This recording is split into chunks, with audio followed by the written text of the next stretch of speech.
Are you locked out of Discord and can't access your recovery email? Recover your account in under 3 minutes using just your phone number.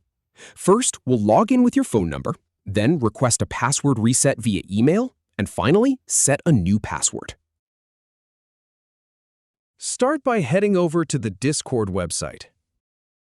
Now, log in using your phone number instead of your email address.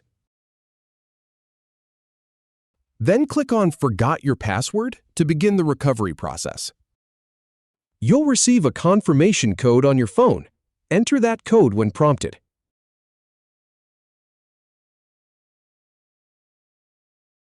Next, open your Gmail and look for the email from Discord about the password reset request.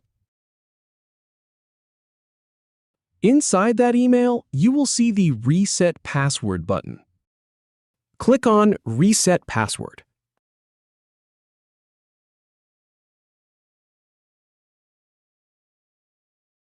Now, type in your new password. Make sure it's something secure you'll remember.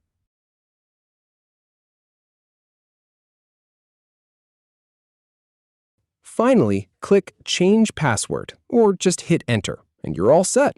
Thanks for watching. If you have any feedback, or if any info is inaccurate, please leave a comment below. We'll do our best to answer or redo the video if needed. Thanks for watching.